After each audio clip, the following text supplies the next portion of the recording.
Welcome back student. Now this is Vijay here और आज मैं आप सभी के सामने एक इंटरेस्टिंग स्टोरी लेके आया हूँ जो वर्ल्ड लेवल से जुड़ी हुई है और थोड़ी बहुत इंडिया से कनेक्ट है। मतलब आज हमें, जैसे कि आप मेरी स्क्रीन के ऊपर देख पा रहे हैं, मैंने यहाँ पे बहुत सारे इंडियन पत्रकारों को दिखाने की कोशिश करी है और साथ में यहाँ पे मैंने ब्रसेल्स के एक पत्रकार है जिन्हें आप रोमन प्रोत्सेविक बोलते हैं और ये आज की डेट में चर्चा में है। और आप देखेंगे किस तरीके से इसका कंपैरिजन मैं इंडिया से करके आपको दिखाऊंगा। आपने एक बहुत फेमस लाइन सुनी होगी कि देख तेरे इंसान की हालत क्या हो गई भगवान, कितना बदल गया इंसान। कहने का मतलब ये है कि हमारे भारत देश के अंदर प्रेस की स्वतंत्रता का मतलब जो प्रेस की फ्रीडम है, अगर उसको देखा जाए तो प्रेस की फ्रीडम हमारे भारत में कुछ ऐसी है कि हम कभी भी सरकार के खिलाफ कुछ भी बोल देते हैं और ज़्यादातर मीडिया तो सरकार के फेवर में हमारी इंडिया के अंदर रहती है और देखते हैं कि सरकार से सीधे जवाब करना नहीं जानती है। सरकार से जिस दिन इंडिया की जो मीडिया है अगर वो डायरेक्टली सवाल करने लग जाएगी तो सोचिए हमारा कितना पॉलिटिकल स्ट्रक्चर जो है वो ठीक हो सकता है। सेम ऐसा ही जो प्रेस का फ्रीडम है वो हमारे इंडिया के अंदर तो ऐसा नहीं है क्योंकि ज़्यादातर बिकाऊ पत्रकार हमें देखने को मिलते हैं इंडिया के अंदर। लेकिन आप देखेंगे वही दूसरी तरफ यूरोप, एशिया की बहुत सारी कंट्रियां हैं, ईस्ट एशिया की बहुत सारी कंट्रियां हैं जो डायरेक्टली क्या कहते हैं, रिपोर्टर जो होते हैं, चाहे राष्ट्रपति हो, चाहे प्रधानमंत्री हो, चाहे कोई भी मिनिस्टर्स हो, उनसे डायरेक्टली पॉइंट टू पॉइंट बात करते हैं और डायरेक्टली उनसे क्वेश्चंस पूछते हैं। तो दोस्तों यही बवाल जो था इंटरनेशनल लेवल पे रोमन प्रोत्सेविक की वजह से बहुत ज़्यादा फेमस हो गया और ये इतना ज़्यादा फेमस हो गया कि इंटरनेशनल लेवल पे बहुत तेज़ी से ये फैल रहा है। तो आइए समझते इसके पीछे की कहानी क्या है, असल में ऐसा क्यों हुआ और प्रॉब्लम क्या हुई, एट प्रेजेंट टाइम पे कार्रवाई इसके ऊपर क्या हो रही है, दूसरे देशों का इस पर क्या कहना है, हमारे भारत देश का इस पर क्या कहना है, वर्ल्ड की सबसे पावरफुल नेशन अमेरिका ने इस पर क्या कह दिया है। तो सारी चीज़ें हम एनालाइज करेंगे, समझेंगे कि मतलब किस तरीके से जो प्रेस की फ्रीडम होती है वो दबाई जा रही है इंटरनेशनल लेवल पे और हमारे इंडिया के अंदर तो आपको पता है कि प्रेस की फ्रीडम वैसे भी बिक चुकी है। तो साथियों अब आप मेरे पीछे एक मैप दिखाई दे रहा होगा आपको पूरी तरीके से। ये मैंने आपको ये मैप इसलिए दिखाया ताकि आपको इंसिडेंट समझ में आ सके कि इंसिडेंट है क्या। तो आप नोटिस करेंगे रशिया ये कंट्री और एक छोटी सी कंट्री आपको बेलारूस दिखाई दे रही है। तीन कंट्रियां थी, आप देखेंगे यहाँ पे रशिया, यूक्रेन और बेलारूस, ये तीन कंट्रियां पहली कंट्रियां थी जो कभी यूएसएसआर का पार्ट हुआ करती थी। लेकिन जिस समय जो आप कह सकते हैं कैपिटलिस्ट आइडियोलॉजी जो थी वो धीरे धीरे बढ़ती जा रही थी और वर्ल्ड लेवल पे कम्युनिस्ट आइडियोलॉजी बढ़ती जा रही कम्युनिस्ट आइडियोलॉजी कम होती जा रही थी। तो आप नोटिस करेंगे फाइनली रशिया, यूक्रेन और बेलारूस ने अपने आप को ये बोला कि हम लोग इंडिपेंडेंट नेशन बन जाएंगे और हम लोग इंडिपेंडेंट नेशन बनने के बाद अपने देश के अंदर खुद के प्रेसिडेंट के इलेक्शन, पीएम के इलेक्शन या जिन जिन चीज़ों के इलेक्शन होते हैं वो कराएंगे, अपने खुद का कॉन्स्टिट्यूशन बनाएंगे। और आप नोटिस करेंगे ये सारे के सारे अपने स्वतंत्र देश 1991 के बाद जाके बनने की शुरुआत हुई। यानी कि रशिया जो था खुद पहले यूएसएसआर था और फिर जाके वो बाद में रशिया बना। लेकिन इंटरेस्टिंग कहानी पता है क्या है? इंटरेस्टिंग कहानी ये है कि बेलारूस की एक कहानी है और बेलारूस की कहानी के बारे में मैं आपको इसमें समझाने की कोशिश कर रहा हूँ कि ये जो एक इंटरनेशनल कॉन्फ्लिक्ट बना हुआ है ये क्या बना हुआ है। तो असल में ये इतनी बड़ी स्टेप ली गई थी वहाँ के राष्ट्रपति बेलारूस। आप देख सकते हैं ये व्यक्ति हैं जिन्हें आप लुशेंको बोलते हैं, अलेक्जेंडर लुशेंको। एट एज इनकी 45 आई थिंक 65 बताई जा रही है कि ये एज इनकी हुई है। और ये जब से बेलारूस 1991 के बाद आज़ाद हुआ है और वहाँ पे जब से प्रधानमंत्री राष्ट्रपति के चुनाव हुए हैं, अलेक्जेंडर लुशेंको अभी तक राष्ट्रपति बने हुए, लगभग 26 सालों से राष्ट्रपति बने हुए।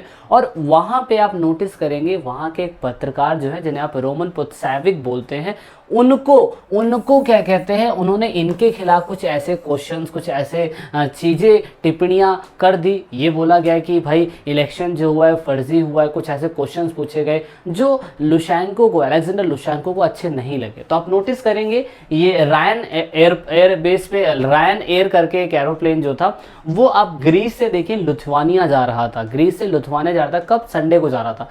और सोचिए कि ऐसा पत्रकार ने ऐसी क्या टिप्पणी कर दी, ऐसा कौन सा क्वेश्चन क्वेश्चन पूछ लिया बेलारूस के राष्ट्रपति से कि उन्होंने इसको हवा ही हवा में एक मिग 29 जेट एयरवेज लुशेंको ने उस पत्रकार को पकड़ने के लिए क्या कहते हैं बेलारूस से हवाई वहाँ से अपना क्या कहते हैं हवाई जहाज उड़ाया, फाइटर जेट उड़ाया।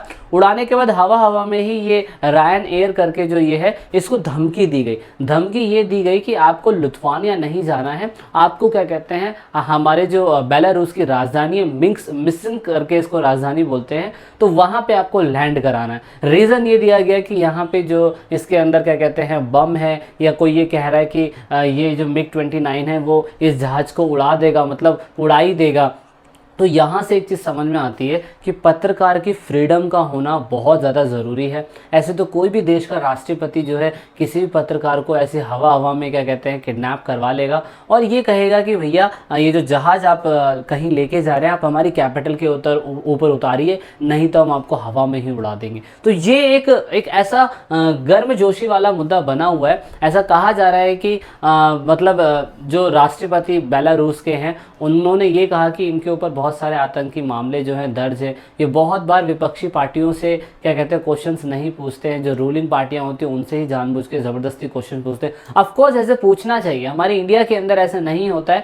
जो रूलिंग पार्टी होती है उससे हम ज़्यादा अच्छे क्वेश्चन नहीं पूछते हैं, जो बेचारी ऑपोजिशन पार्टी है उसको हम घेर के रखते हैं। तो मतलब डायरेक्टली सरकार से सवाल करना रिपोर्टिंग के लिए बहुत सही तरीका होता है, इसी चीज़ के ही आप पैसे ले रहे होते हैं। और यहाँ पे रोमन प्रोत्साविक ने भी यही करा, लेकिन आप देखेंगे कि इनकी गिरफ्तारी करवाई गई। ऐसी गिरफ्तारी जो हवा ही हवा के अंदर इस रिपोर्टर को गिरफ्तार करने के लिए मिग 29 फाइटर जेट उड़ाना पड़ा बेलारूस के राष्ट्रपति को। और इवन जब ये लिथुआनिया जा रहे तो आप नोटिस करेंगे इनके साथ इनकी गर्लफ्रेंड भी थी।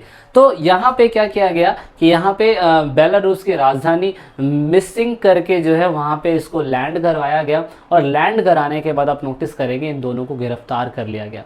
और जब गिरफ्तार कर लिया गया तो ये मुद्दा इतना इंटरनेशनली बढ़ गया कि यहाँ पे आप नोटिस करेंगे देन फाइनली ये डिसाइड हुआ कि अब क्या कहते हैं बेलारूस के ऊपर जब लिथुआनिया मतलब अब क्योंकि रिसेंटली एक तो यहाँ पे राष्ट्रपति चुनाव हुए और ये राष्ट्रपति का चुनाव जीत गए और राष्ट्रपति का चुनाव जीतने के बाद आप नोटिस करेंगे बेलारूस के अंदर ये इंसिडेंट हो जाता है और यहाँ के पत्रकार जो है उनके साथ उनके फ्रीडम के साथ खिलवाड़ किया जा रहा है। तो इनके अपोजिशन पार्टी में जो महिला खड़ी हुई थी स्वेतलाना जो है, इन्होंने केस करा। इन्होंने ये कहा कि सही मायने में जो यहाँ पे बेलारूस के जो राष्ट्रपति हैं लुशेंको करके, वो पूरी तरीके से कह सकता हूँ मैं बहुत ही निरंकुश है। क्यों?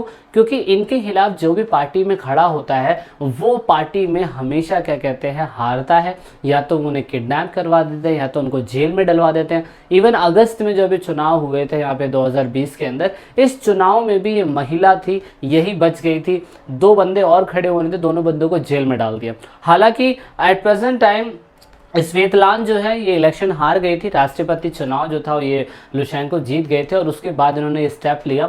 स्टेप लेने के बाद स्वेतलाना जो अभी लिथुआनिया के अंदर, उनका यही कहना है कि ये जो चुनाव हुए हैं इसमें धांधलेबाजी बहुत ज़्यादा हुई थी। कि एक राष्ट्रपति जो 26 साल से मतलब जब से बेलारूस बना हुआ है जब से ही क्या कहते हैं राष्ट्रपति चुनाव यही जीतते जा रहे हैं, ऐसा कैसे हो सकता है? This is not possible. बिल्कुल इंडिया के अंदर भी 25, 26, 30 साल तक मुझे नहीं लगता कि कोई राष्ट्रपति रहा है और ना ही कोई प्रधानमंत्री रहा है। तो हालांकि क्योंकि ये लिथुआनिया के अंदर है और जो जहाज़ था वो ग्रीस से लिथुआनिया जा रहा था, सो दैट इज़ वाई ये मामला बहुत ज़्यादा इंटरनेशनल कॉन्फ्लिक्ट में आ गया कि कैसे कोई देश का राष्ट्रपति हवा के अंदर हवाई जहाज़ को किडनैप करवा के अपनी कैपिटल के अंदर उतरवा देता है, सिर्फ और सिर्फ इसलिए कि पत्रकार को किडनैप करने के लिए, पत्रकार को पकड़ने के लिए। इवन अब यहाँ पे इंटरनेशनल लेवल पे क्या हुआ? इंटरनेशनल लेवल पे ये हुआ कि यूरोपियन संघ, अगर आपको याद हो 1992 के अंदर मैस्टेस ट्रीटी के तहत 12 देशों ने इस पर साइन करा था, लेकिन एट प्रेजेंट टाइम इस पे 27 देश है। ब्रिटेन इससे निकल गया था, पहले 28 देश थे, लेकिन 27 देशों ने पूरी तरीके से बोल दिया बेलारूस को। आप ये दिखाई दे रहा है, ये लिथुआनिया से टच में है, ये बेलारूस जो कंट्री है, ये बोला गया है कि भैया अगर आपको जो हम जहाज उड़ाने हैं तो ना तो ये जितनी भी आपको हरी में कंट्रियां दिखाई दे रही है, इन कंट्रियों के ऊपर से आप जहाज नहीं उड़ाएंगे। तो सोचिए, मतलब ना तो आपका ये 27 देशों ने, जो यूरोपियन यूनियन का हिस्सा है, जो 1992 के अंदर बने थे, इन देशों ने, यूरोपियन यूनियन ने स्टेप ले लिया तुरंत उन्होंने कहा कि भैया ऐसा है 27 राष्ट्रीय देश जो है वो आपको ब्लॉक कर रहे हैं, आप उनके हवाई क्षेत्र से अपना जहाज जो है वो नहीं उड़ा सकते, ना ही आप यहाँ पे लैंड करा सकते हैं। मान लीजिए कि उनको ब्रिटेन जाना है, अगर उनको ब्रिटेन जाना है तो बेलारूस से वो हवाई जहाज ऐसे ऐसे से उड़ा के नहीं जा सकते, क्योंकि वो इनके देशों पे आ जाएगा तो अटैक कर सकता है बेलारूस पे अटैक किया जा सकता है, सॉरी। तो अब यहाँ पे क्या करना पड़ेगा बेलारूस को, उसको पूरा यू टर्न लेके यू लेके आना पड़ेगा। और अब नोटिस करेंगे कितना फ्यूल खर्चा होगा, है ना, मतलब कितना ज़्यादा फ्यूल खर्चा होगा इनका। और दूसरा ये है कि ये भी कहा जा रहा है कि ये जो दूसरी कंट्रियाँ जो रशिया इनके साथ है, तो उनसे भी आग्रह करा जा रहा है कि आप भी अपने क्या कहते हैं जो इनके हवाई पट्टी होती है उनका इस्तेमाल करने ना दिया जाए। तो पहला स्टेप यूरोपियन यूनियन के द्वारा तुरंत ही ये स्टेप लिया गया। तो आप देख सकते हैं कितना बड़ा स्टेप लिया गया है ये। और ये भी कहा गया है एक एजेंसी होती है जबरन विमान रोकने की जाँच के लिए, ICAO, ये एक एजेंसी होती है जो अंतर्राष्ट्रीय नागरिक उड़ान संगठन है। इसका मेन कारण ये है कि इसको फाइंड आउट करना है कि बेलारूस की इस घटना के तत्काल कारण क्या थे, मतलब ऐसा क्या कारण आ गया कि राष्ट्रपति ने अपने खुद के पत्रकार को हवाई बेस पे ही हवा में उनको किडनैप करवा दिया और उसके लिए MiG-29 फाइटर जेट भेजना पड़ा, जिसमें आपने कहा कि भैया हम आपको उड़ा देंगे नहीं अगर आपने इसको यहाँ पे नहीं रोका हमारी कैपिटल में। तो यूरोपियन यूनियन इस घटना को एक आतंकी घटना भी करार कर रही है और ये कह रही है कि ऐसा कैसे कोई कंट्री जो है कर सकती है। और उनकी मांग क्या है, उनकी मांग ये भी है कि पत्रकार की रिहाई करी जाए, उनकी जो क्या कहते हैं गर्लफ्रेंड है उनकी भी रिहाई करी जाए। आपने उनको बहुत ही इलीगल तरीके से पकड़ा है। और यहाँ पे क्या कहते हैं जब उनको गिरफ्तार कर लिया गया, गिरफ्तार करने के बाद उनकी एक वीडियो वायरल हुई और वीडियो में वो स्टेटमेंट देते हुए ये नज़र आ रहे हैं कि वो सही मायने में जितने भी उन्होंने गुनाह करे हैं वो कबूल कर लिए हैं। और वहाँ पे लुशेंको जो है दिखाने की कोशिश कर रहे हैं कि ये देखो ये जो पत्रकार था ये खुद ही गलत था। लेकिन बहुत से ऐसे लोग बोल रहे हैं कि यहाँ पे रोमन प्रोस्टेविक जो है उनको क्या कहते हैं ज़बरदस्ती मारा गया। मारने के बाद आप देख सकते हैं उनके सर पे यहाँ पे चोट के निशान भी, अगर आप वीडियो देखेंगे तो आपको मिल जाएगा, चोट के निशान भी है। हरासमेंट बहुत ज़्यादा हुई है, इसीलिए उन्हें ज़बरदस्ती क्या कहते हैं ये बयान उन्होंने दिया है। तो आप देख सकते हैं मतलब एक राष्ट्रपति पत्रकार के पीछे इतना ज़्यादा पड़ गया। तो इंडिया के अंदर तो 24 घंटे हम अपने प्रधानमंत्री और राष्ट्रपति के खिलाफ कितना कुछ बोलते रहते हैं, लेकिन क्योंकि हमारे देश में भी शायद से प्रेस की फ्रीडम जो है वो दुरुस्त है, थोड़ी बहुत ठीक है, लेकिन और ठीक होनी चाहिए कि हम अपोजिशन सरकार जो है उनसे क्वेश्चन ना करते हुए जो रूलिंग पार्टी है जो देश को चला रही है उनसे हमें डायरेक्टली और पॉइंट टू पॉइंट सवाल करने चाहिए, जो इस पत्रकार ने कर दिए। और इस पत्रकार के लिए 27 देश, यूरोपियन यूनियन के 27 देश एक बारी में आ गए और उन्होंने इन सब चीज़ों की मांग करी। अब इवन क्योंकि इसमें सबसे दुनिया के सबसे क्या कहते हैं पत्रकार, दुनिया के सबसे जो अमीर मैं कहता हूँ पावरफुल देश अमेरिका का क्या कहना है वो भी हम जांचेंगे अभी। लेकिन अब देखेंगे कि जर्मनी की चांसलर है जिन्हें आप मार्केल बोलते हैं, मार्केल ने ये कहा है कि जो अभी रिसेंटली चुनाव हुए हैं बेलारूस के अंदर, ना तो वो स्वतंत्र हुए हैं और ना ही वो निष्पक्ष हुए हैं। इसके लिए बेलारूस के जो अध्यक्ष हैं उर्सुला, मतलब जो भी इनका नाम है आप देख सकते हैं, फान डायन लाइन, मतलब कुछ ऐसा नाम है इनका। इस टाइम पीरियड पे वो हेड है वहाँ पे और क्या कहते हैं अध्यक्ष हैं। और उन्होंने यूरोपियन यूनियन ने ये भी कहा है कि भैया बेलारूस के अंदर जो चुनाव हुए हैं हम उसे खारिज करते हैं, दोबारा चुनाव होने चाहिए। तो देख सकते हैं कि इतना बड़ा स्टेप लिया गया सिर्फ एक पत्रकार की वजह से। और यहाँ पे जो बाइडेन का, जो अमेरिका के राष्ट्रपति है, उनका यही कहना है कि जो पत्रकार है प्रोत्सेविक, उनकी गिरफ्तारी जो हुई और उसके बाद जो वीडियो जारी हुआ वो कहीं ना कहीं एक दिखाने की कोशिश करता है कि प्रेस की स्वतंत्रता पे शर्मनाक प्रहार है। ये बोल रहे हैं कि प्रेस की स्वतंत्रता पे शर्मनाक प्रहार है कि अगर कोई भी क्या कहते हैं क्वेश्चन आपसे पूछेगा तो आप उसको ऐसे ही गिरफ्तार कर लेंगे। तो सोचिए अगर ऐसे और हम रूलिंग पार्टी से क्वेश्चन करने लग गए और क्या कहते हैं कल को क्या कहते हैं ऐसी कोई स्टेटमेंट निकल के आ जाती है कि भाई ये वो है, ये ऐसा है, तो ये सारे स्टेप सिर्फ बेलारूस के रोमन प्रोत्सेविक के लिए इसलिए लिया गया था कि इन फ्यूचर अगर कोई भी बंदा विमान के अंदर उड़ रहा है और एकदम से उसके देश का राष्ट्रपति या प्रधानमंत्री या नहीं कहे कि बेटा हवा में नीचे आ जा, हम तेरे को यहीं से गिरफ्तार कर लेंगे, तो ये बिल्कुल गलत है।